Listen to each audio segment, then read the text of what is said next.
What's up, y'all? I'm here for Love and Hip Hop Hollywood. I was about to say Atlanta. Love and Hip Hop Hollywood season 4, the reunion part 2. Hurry up and do this because I'm supposed to be going out in a little bit.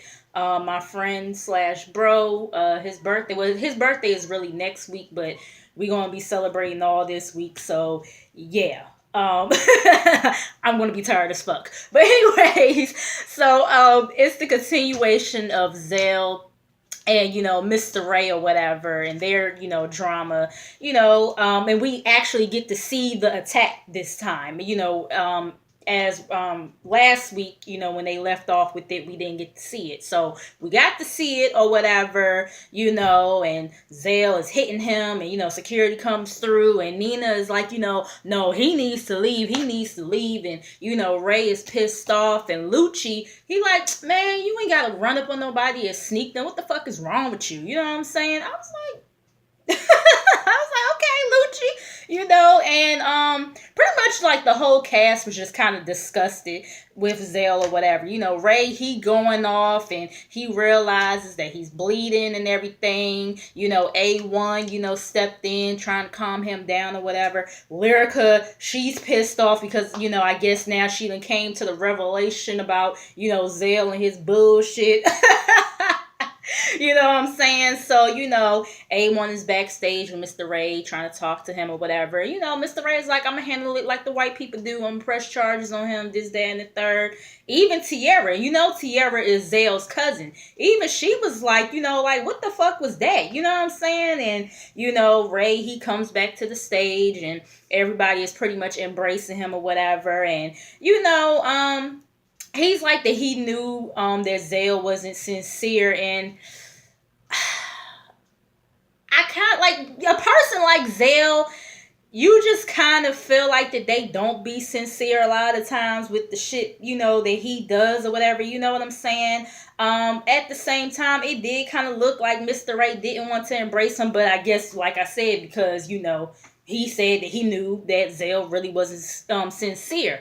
But him knowing that, he should have been more on guard. You know what I'm saying? And then because of the fact that he done had multiple encounters with Zale, he should have been on guard. He really should have been on guard. You had multiple encounters with this dude. It always goes down with y'all trying to get at each other or whatever. You should have been more prepared. You know what I'm saying? So, but yeah, Zale ain't have to do all that. Like I said, I don't know if Zale did that because he felt rejected by Mr. Ray or he really just wanted to hit him. It might have been a combination of the two. I kind of feel like he realized really wanted to hit him. You feel what I'm saying? Because even he had said something as security was hauling him off, like, fuck that, cordial shit or something along them lines. He was hollering or whatever. So yeah, you know what I'm saying? But I don't know. It's crazy. But yeah, Zale didn't have to do that, even if it was a situation where he felt rejected by Ray. He didn't have to do all that. But anyway, so Nina is asking Alexis, backstage. Well, Alexis is backstage or whatever. So Nina is asking her, why did you think that attack was funny? And she claims that she wasn't laughing at him being attacked. She was, laughing at the idea of them being cordial and all this other stuff and hugging and this, that, and the third. And Moniece is like pretty much that she just wanted them to put the situation to bed because it's petty and all this other stuff. Masika is just pretty much over it. And like I said, TT, that being her cousin, Zale being her cousin, she even said that she was like, disgusted, with him or whatever. And, Lyrica realizes that she was naive or whatever. And she the one who initiated the hug or whatever. And she didn't, really think that he was going to do all that, whatever, this, that, and the third. And, next thing, Nina is asking, I think Nikki, why did the cast seem so divided this season or whatever? And she was like that people be acting like friends that are really not friends or whatever. And she brings up Masika not liking Lyrica because of Zale and Alexis. And Masika is like, when did I ever say that? And them two start getting into it, just going back and forth. I'm just like, oh my God, you know. So then we get Brooks, you know, little love triangle, whatever, rectangle, whatever you want to call it. Um, you know, so Nina, she's asking Brooke, is she wearing panties or not, and if she is, is there anybody on this, cast or stage or whatever that she would take them off for? And she's like, I know people are not going to believe me, but I haven't been taking off my panties for anybody or whatever. And she also said she wasn't wearing any panties, whatever. So, Marcus said that, he knew from Jump Street that she wasn't having sex with anybody until, she got married and everything. I guess that's why Bridget had said what she said to her in that episode about, give your man some pussy so he won't be out here, getting it from other bitches. I guess that's why she say, I guess that's, we know why she said that shit now. You know what I'm saying? But, because, according to Brooke, she's not having sex until she's, married. You know what I'm saying? It's, a spiritual thing with her, I guess, that she, a spiritual choice that she decided to make or whatever. She says that her and Boobie's first kiss was on, the TV screen or whatever. And Safari was like, yeah, why wouldn't we believe you? And he looked off to the side, was like, like, nobody believes the shit, okay? But anyway, so, Boobie is saying how they have a friendship or whatever. Brooke feels like it was a middle school kiss and everything. And Marcus is like, that's some bullshit. You know what I'm saying? And Keisha's like, yeah, I have to kind of agree. That was a passionate kiss that y'all had going on. And you ain't never kissed Marcus like that. I was like, go ahead, Keisha. But when you kind of think about it, from what we saw, yeah, it seemed like every time she kissed Boobie, it was passion behind it. You know what I'm saying? But anyway, so A1, he suggests that, Keisha and Marcus should kiss. And Keisha, she playing around. She like, let's try it. Marcus, he kind of dead ass back, trying to get up and shit, act like he about to walk over there and kiss her. And so Brooke, she came there, with her ring finger open just in case, he had the ring in his pocket or whatever. But, she's like, he, just saw me kiss Boobie again. Because you guys remember when she kissed Boobie, when she was supposed to be cutting him off or whatever. She kissed him again twice in that scene. Okay, so she was like, he got to, have a drink or whatever, get himself together. And then, maybe we can see where we go from there, whatever. Nina feels like that, we're not getting no real answers on, like, the situation between them two. You know what I'm saying? They feel like it's bullshit. She feels like they, bullshitting. So then, Keisha, she's trying to hook Boobie and Brooke up on the low or whatever.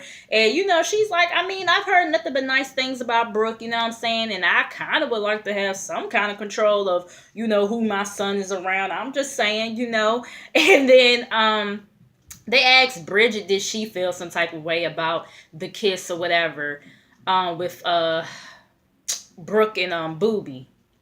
I don't even remember what she said for real. The only thing I remember was she said that she felt like Marcus was ready to take, that next step where she wasn't quite ready. I said, Brooke, Lord, these bees. I said, Bridget, shut the fuck up. Like, I'm done with her. Like, I'm just over her. Don't bring her back next season, okay? Because I felt like, even throughout this reunion, she still was caping for Marcus as if Marcus is just innocent. Like, he didn't start off whatever. So anyways, then we get on, speaking of, Bridget, we get on her and Brooks, frenemy, situation.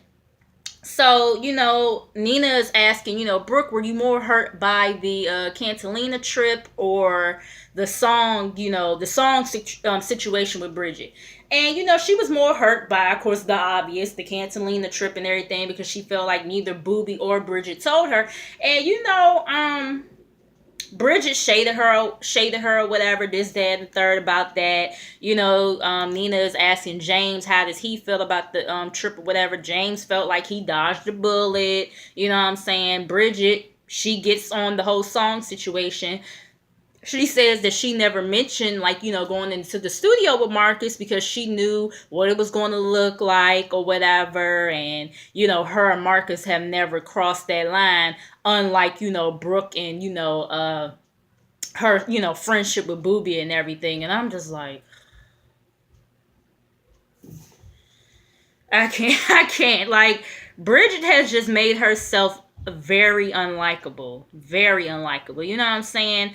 But she does admit that Marcus was shady in how he handled the whole song situation. And Marcus is like, look, it was my song, you know what I'm saying? And you ain't tell me that No, I'm sorry. He was saying that it was his song or whatever. Bridget was like, you still should have told me, what was going on with that or whatever. And Marcus is like, I mean, you ain't tell me that you was, one of Booby's little chicks either. You know what I'm saying? And I said, God damn it. Like, that damn Marcus kind of know how to throw some shade though. Like, for real. You know what I'm saying? Because I was like, ooh, sheesh, But anyway, so, they talk about Booby and Bridget's, kiss on the boat or whatever. And she starts to try to, like, bring up editing and all this other bullshit. And Marcus is like, no, don't try to blame this on editing. Like, how the fuck you gonna edit a kiss? I said, yeah, Bridget full of shit on that one. So, at this point, her and Booby are just friends or whatever. And Brooke is like, oh, just like how me and Booby are just friends. And Bridget is like, no, sweetie, not like how y'all two are just friends or whatever. So, James is like, y'all working on that Pussy So Good remix part 2 or whatever. Booby and Bridget both was like, that joke was whack as fuck. Sit down. Simmer down. Like, I was like, damn, they both just double teamed on James' ass and shit or whatever. Brooke, I keep on saying Brooke. Bridget, she's like, she claiming how she didn't cheat or whatever. So, she was single. So, her conscience is clear or whatever, this, that, and the third. Like, I cried to a man about a dude that I wanted to be with and shit didn't work out. And I would never cry over him again, talking about James or whatever. So then we get Tierra and Uncle Fester, a.k.a. Cisco. Y'all know everybody call him Uncle Fester or whatever. But anyway, so Nina asks, Tierra, do you think your relationship with Cisco would have panned out differently had your friends not had gotten involved? And she is kind of like in the middle about that because she kind of feels like, she feels like that, they did do some shady shit behind her back by meeting up with him and this, that, and the third. And, Moniece is like that Nia was the one who suggested that they talk to Cisco or whatever about some of Tierra's issues. And Moniece was like, I don't feel like that's our place or whatever now. The way it looked on the camera, it looked like y'all both kind of came up with that decision together. But I don't know. Maybe y'all had some type of conversation that happened off camera, or they edited that out where you said that. You know what I'm saying? So, I mean, I don't know. I don't know. I don't know. You know what I'm saying? But, it just looked differently on camera. You feel me? But anyway, so, Cisco is calling Moniece a bullshitter and all this other stuff. And, Mo is like, all I said was that she's my friend and, she needs more help. You know what I'm saying? And, she's talking shit to him and she's trying to get up, you know what I'm saying? Talking shit, security grabbing her or whatever. And she's like, you fired, my nigga. Like, you ain't on this shit no more. You know what I'm saying? Because I guess he got fired off of New York. I haven't even really paid attention to too much of who is going to be on New York or whatever. I mean, I know Safari going to be up there. I know Remy going to be up there. And I think I saw somewhere Bianca is going to be back. But I really don't know who else is supposed to be up there. So, yeah, she's like, you fired my nigga, this, that, and the third or whatever. And, he starts to stand up and act like he going to throw a pillow at Moniece. I'm like, really, Cisco? Fucking really? You going to sit up here and really throw a pillow at her? Like, Oh my God, yeah, I really cannot stand Cisco. And if he really is fired, good, good for him. Take his ass back to New York. We don't need to see him on that franchise either. Just take him back to New York and let's just be done with him because he's just I can't stand him. So anyways, he starts coming for Nikki or whatever, and talking about how she was talking shit about him to Tierra, like, yeah, girl, he ain't shit, this, that, and the third. And she was like, hold up, that ain't what happened. You know what I'm saying? Like, me and Cisco have been friends for a very long time, and he tried to sit up here and say that they was more than friends. And she was like, okay, well, I mean, niggas be lying on they dick every day. I mean, I don't know, you know what I'm saying? Because I ain't gonna lie. I feel like I'm a little bit more inclined to believe Nikki only because, Cisco is a fucking clown. And he just always, fucking lying. You feel what I'm saying? So, but I mean, not saying that doesn't mean that it didn't happen, but I'm just more inclined to believe her. Like, I'm sorry. You know what I'm saying?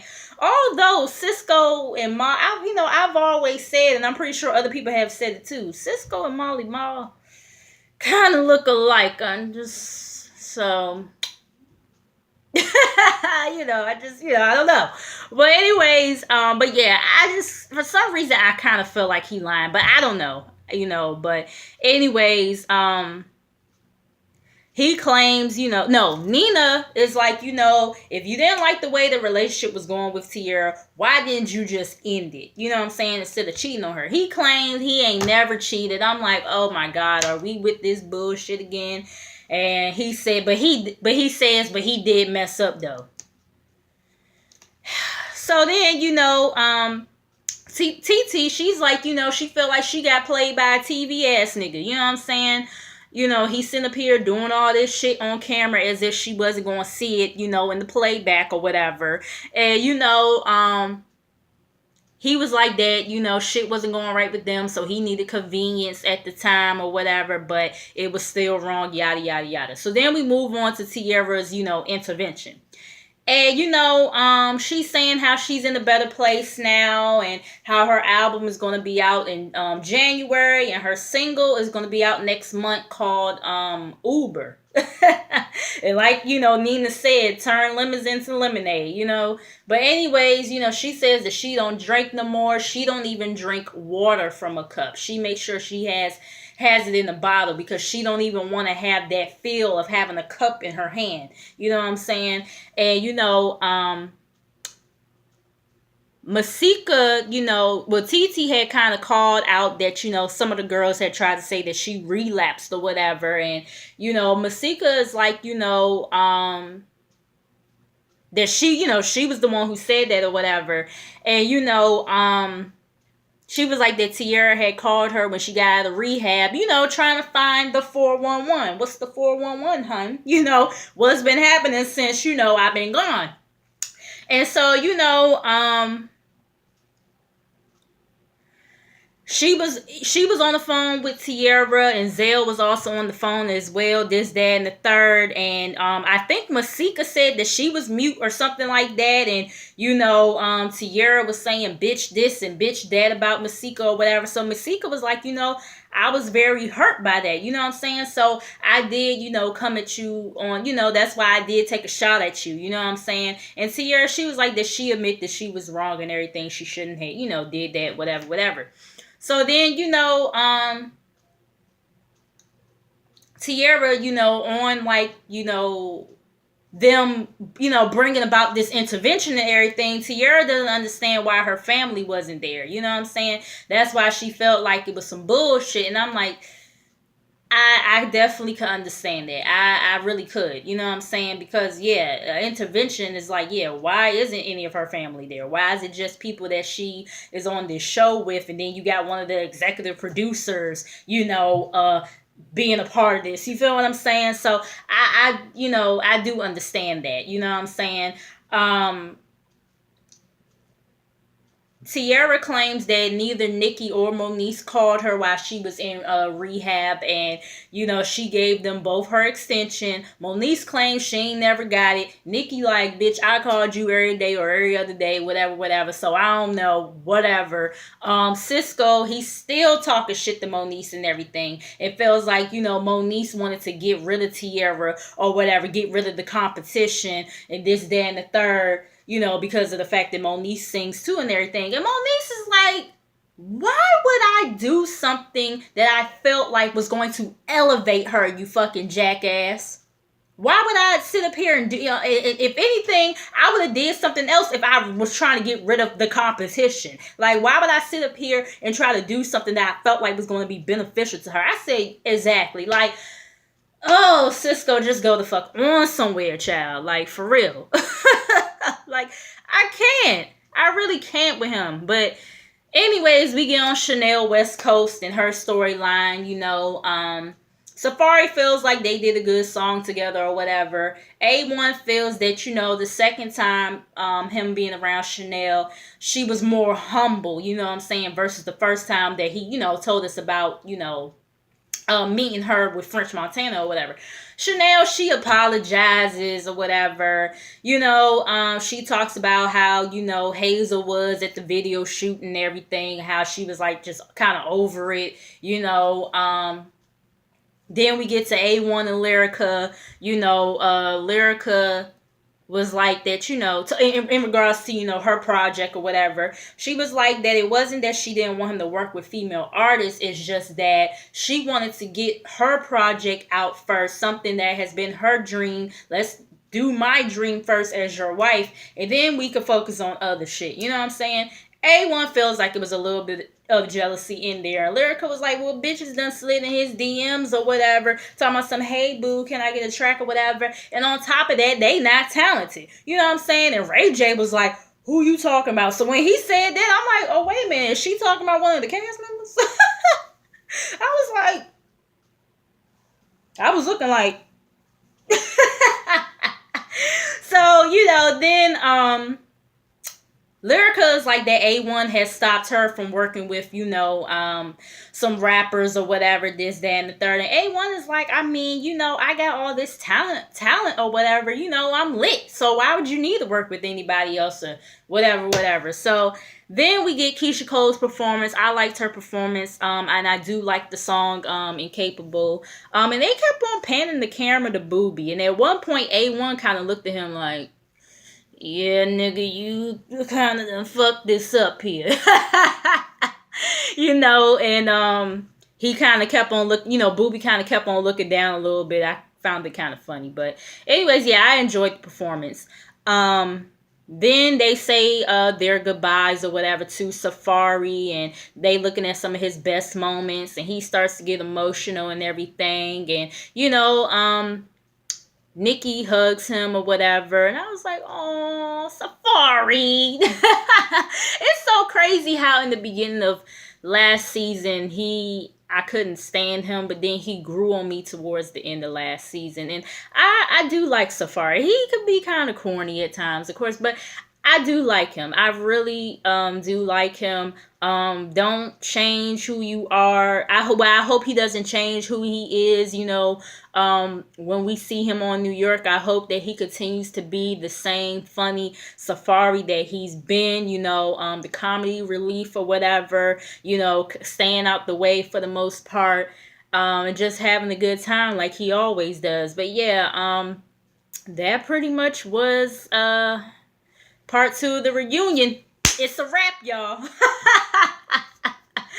But it was something else I wanted to talk about. Oh yeah, real quick. Hazel E. I'm pretty sure y'all already know she been fired, but according to VH1, they said that it was before she had, made the homophobic remarks that she had made or whatever. And y'all know she gave that sorry ass apology to, to the gays or whatever. And I was just like, she ain't even apologize what she said about dark-skinned women, but to be honest, like, fuck it. Like, you know what I'm saying? Because we see how she wasn't sincere about what she said about gay people. You feel what I'm saying? So, why would a motherfucker feel like she would be since that. Why would a person feel like that she would be sincere if she was to apologize to dark skinned women? I give a fuck. Fuck her and her fuck ass apology. We don't need it, okay? But yeah, I mean, I don't, at this point, I don't even care what the reasoning was as to why they got rid of her. I'm just glad they got rid of her because I was over it. I know you guys were over it. Production was over it with her ass. So, bye, bitch. But that's it, y'all. Y'all make sure you guys like, comment, and subscribe. Make sure you guys come back, and I will see you guys in the next video. Peace.